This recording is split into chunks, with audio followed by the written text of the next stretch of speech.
In just 6 weeks, voters across the nation will pick a new president. But here in Massachusetts, we've got a few other things to decide.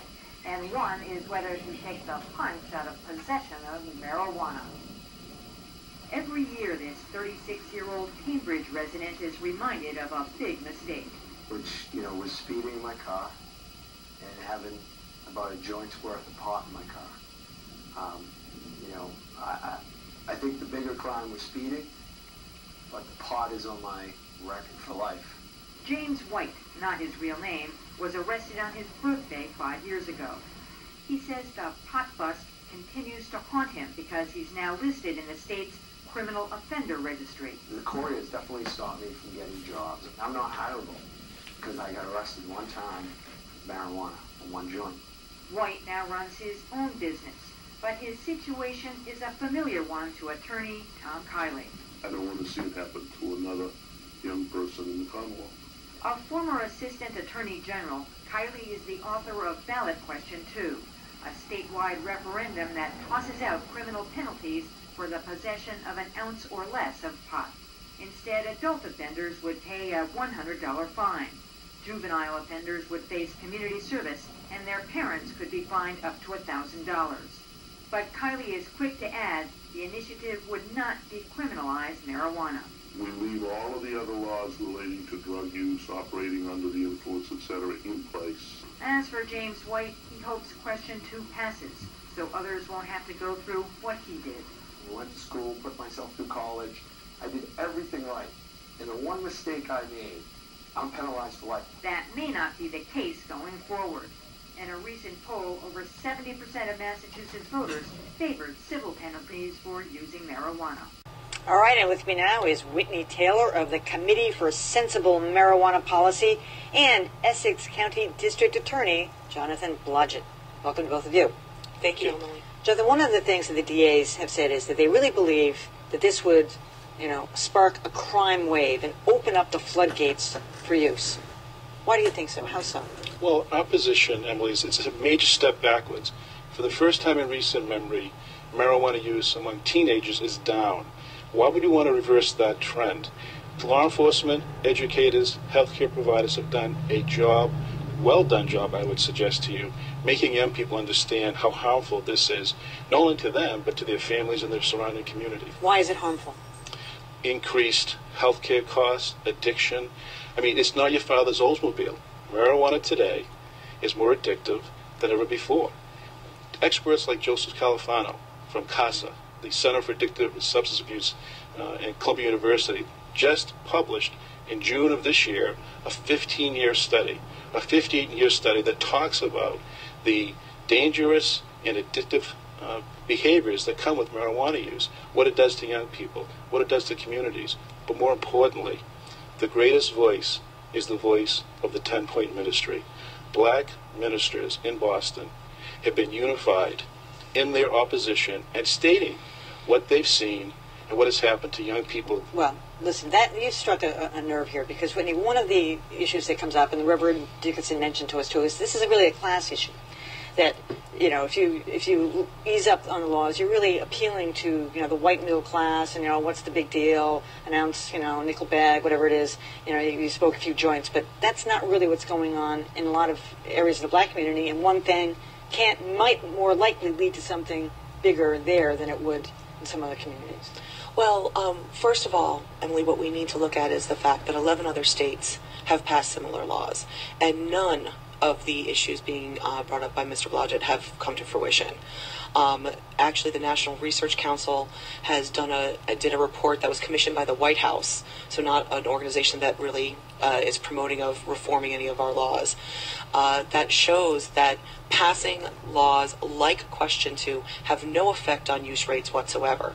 And what you need to look at the folks that are supporting Question 2, groups like the Union of Minority Neighborhoods and the Boston Workers Alliance, because the fact is, upon arrest, a Cori is generated, and all of the barriers to jobs, to what about housing. Cori reform instead? I mean, it seems like that is the onerous issue here, that a guy like James White should have a record for life for having a couple of joints in his car. Even under Cori reform, the Cori's still going to be there. Coris aren't going away. We're not getting rid of them. So some people can get these things erased. I don't know how he can't and other people can, but what we are speaking to is the fact of creating boundaries, especially for young people, and talking about disenfranchised communities. I mean, it is the disenfranchised communities that need that first job that will probably do a Cori check, and not middle class or wealthier white folks. It is the disenfranchised communities that will need that school loan that they will not be able to get because of this record. That seems to be the sticking point here, is that record, that permanent record that's preventing people from getting the jobs, from going to school, from, it seems so onerous. Well, but I challenge that, Emily, quite frankly. I mean, I have one house of correction in my county, Middleton.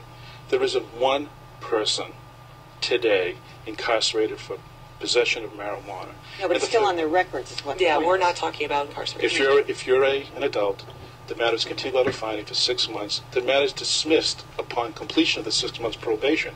Many, many people get jobs. I suggest to you that really is an onerous argument, in the sense that if the real issue is Cori, and you have to understand, the playing field keeps shifting. First, the arguments on behalf of the proponents was too many people in jail for marijuana arrests. People in jail for marijuana arrests have multiple counts on their arrests. Absolutely. What about the argument Whitney makes about the 11 other states who have enacted or changed these laws, and it hasn't had that much of an impact? Well, again, I mean, where's the real data in that regard? Many states have rejected the same type of proposal. Nevada, Colorado have said no to decriminalizing this. And who does this benefit? Why doesn't the state could regulate it, as they do alcohol? But what we are talking about is, first and foremost, this campaign, the Question 2 campaign, has never stated that people were going to jail for this. As a matter of fact, one of the issues that we are talking about is also the great cost savings. And that report done by Jeff Myron, Harvard economist, looks at arrest and booking costs alone. And in arrest and booking costs alone, we're spending $29.5 million a year. In this state? In this state alone.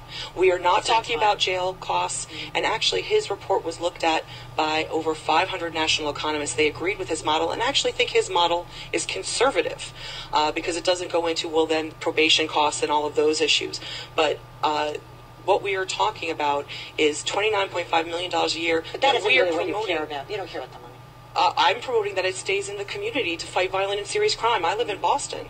And what I want is my police officers in my street where I live focusing on violent. That's not going to. James White was stopped for speeding. They found that money would have been a wash. I mean, probably it's not. Well, no, because if once you're arrested for marijuana, stopped for speeding, you're handed a ticket and left on your way. For being arrested for marijuana, you are put in a car. That cop is taken off the street. And you are brought into the station, you're fingerprinted, you're booked. You then have to have preliminary court costs. That's a lot more than being let go. Oh, absolutely. Those figures are total nonsense. This paid economist has no criminal justice background. Let me give you the reality.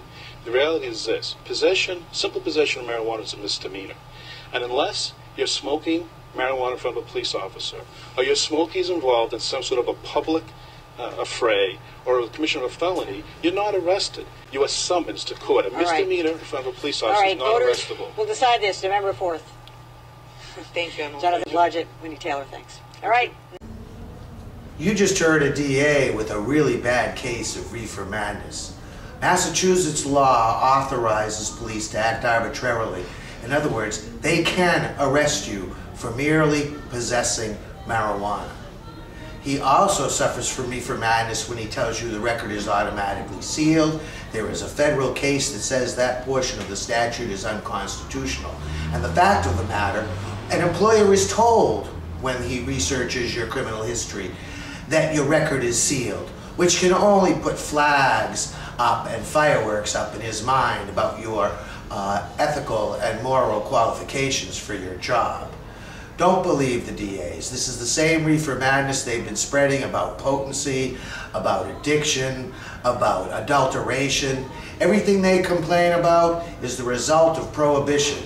Legalize it, tax it, regulate it. In the meantime, we've got to vote yes on question 2.